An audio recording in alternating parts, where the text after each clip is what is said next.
नमस्कार मित्रांनो, जय शिवराय. तुमचं पुन्हा एकदा स्वागत आहे मुसाफिर कुणाल काचेते आपल्या मराठमोळा यूट्यूब चॅनलमध्ये.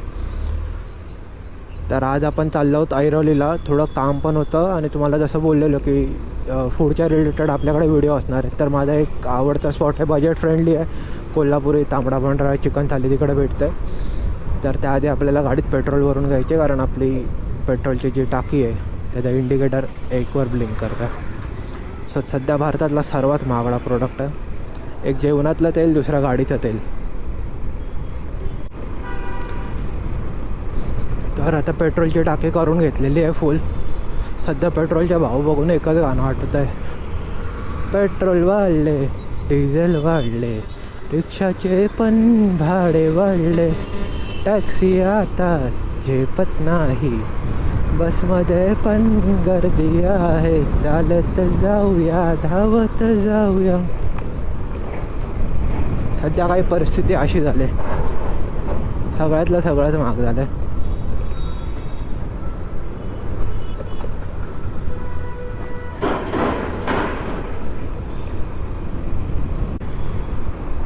तर मी तुम्हाला जसं बोललेलो की आज आपण ऐरोलीमधला महाराजा ढाबा आहे तिकडे चाललो, कोल्हापुरी तांबडा पांढरा. याआधी मी खाल्लेला पहिल्यांदा सांगलीला, एक नंबर होता. त्यानंतर म्हणजे बजेट फ्रेंडली ॲक्च्युली. तुम्ही जर बाहेर बघायला गेलात तर 400-500 रुपये अशी चिकन थाली, मटन थालीची प्राईज आहे कोल्हापुरीची. इकडे आपल्याला काहीतरी, मला वाटतं मी मागच्या वेळेस खाल्लेलं तेव्हा 200 रुपये होती. रसा अनलिमिटेड आहे, बाकी तुम्ही घेऊ शकता, पण एक प्लेटमध्ये पोट भरून जातं. त्यामध्ये मला वाटतं तांबडा पांढरा आहे, चिकन मसाला असतो, अंडा मसाला असतो, इंद्रायणी राईस, भाकरी, कांदा, लिंबू. आणि आता तर खरं दुपारचे वाजले 1:30 आणि एवढ्या उन्हातून मी घाटकोपरवरून ऐरोलीला चाललो आहे तांबडा पांढरा खायला. या अंगात जी मस्ती असते ना ती ही असते. एवढ्या भर उन्हातून पण गरम गरम खायला जायचं ऐरोलीला. काय करणार, जिभेच्या चुटल्या असतात. खायला आवडतं तर आवडतं, जावं लागतं.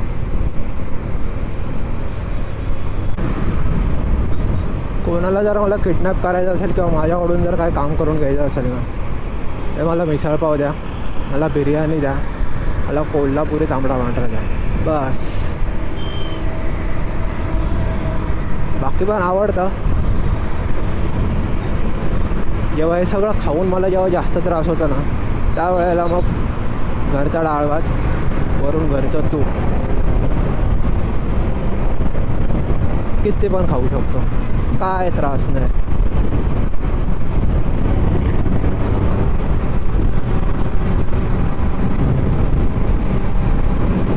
कसं ना, बाकी सगळं चमचमीत खायची तलप लागते. मग तलप लागली की पोट बोलतं, मालक चला, मग जावं लागतं.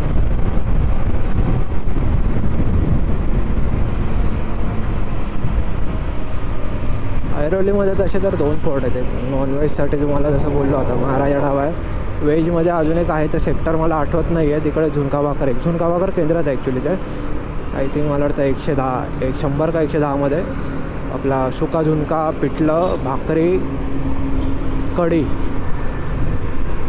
आणि भात नाही आहे, ती भाकरी आहे फक्त. भात तुम्हाला वेगळा घ्यावा लागतो, पण छान आहे.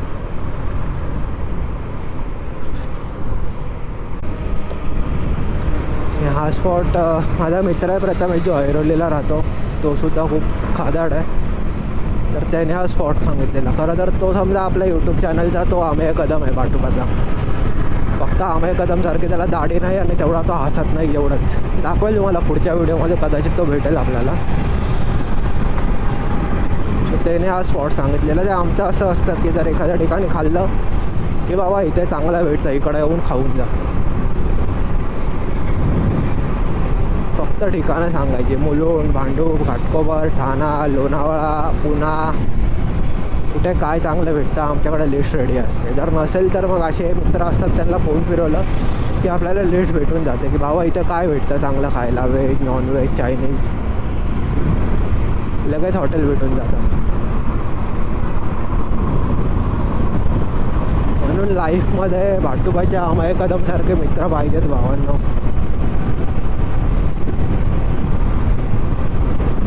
तरच लाईफ सुखी आहे आपली. आणि कसं आहे ना, बाहेरचं खायची सवय खरं तर घरच्यांकडून लागले. म्हणजे आता ते बोलतील की आम्ही कसं काय, पण ते होतं की जसं पप्पा ठाण्याला होते तर ठाण्याचा गजानन वडापाव, ठाण्याची मामलेदार मिसळ ती यायची घरात. या हप्त्याला 15 दिवसातून एकदा असं असायचं की गजानन वडापाव आला, मामलेदार मिसळ आली. सो ते घरच्यांकडून कधी ना कधी बाहेरच्या खायच्या सवय लावल्यात, त्याचे परिणाम आहे. आम्ही तर नीट होतो बाबा.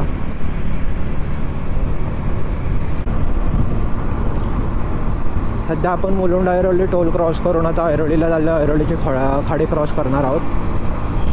ह्या खाडीमध्ये ना फ्लेमिंगो खूप असतात. थंडीच्या टायमिंगमध्ये वगैरे आलं तर तुम्हाला फ्लेमिंगो खूप दिसतील. आता त्यांचं ते इकडं का येतात तर ते सुद्धा खायला देतात. त्यांना जे शेवाळं आवडतं ते इकडे असतं आपल्या इथे थंडीच्या दरम्यान. तर मी तरी घाटकोपरवरून ऐरोलीला चाललो आहे. हे येतात इस्राईल, इराण, पाकिस्तान, अफगाणिस्तान, कझाकिस्तान तिकडनं वगैरे येत असतात. तर यार मी घाटकोपरचं ऐरोली खायला जर एवढं तर करू शकतो. हा समोर BST बघू शकता तुम्ही. त्याचा पुढचा जो काही पत्रा आहे तो ज्या प्रकारे उडतो आहे, मला असं वाटतं की ते जुगाड आहे. तो लेफ्ट साईडला गाडी घ्यायची आहे, तो हल्ला की इंडिकेटर म्हणून समजून घ्यायचं. वा,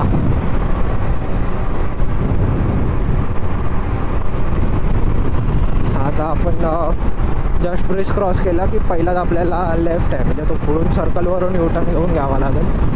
तर लेफ्टने आपल्याला आतमध्ये गेलो की एक मला वाटतं परत लेफ्ट साईडला तिसरं दुकान आहे, महाराजा ढाबा म्हणून. व्हिडिओच्या डिटेल्समध्ये लोकेशन टाकेल मी. एवढा हौशीनं चाललो आहे. आज आहे सोमवार. तर साफसफाईसाठी जर हॉटेल बंद ठेवलं, एवढा मागून जे मी तुम्हाला सगळं घाटकोपरपासून सांगत आलो आहे ना, सगळी माझी उदास होणार आहे.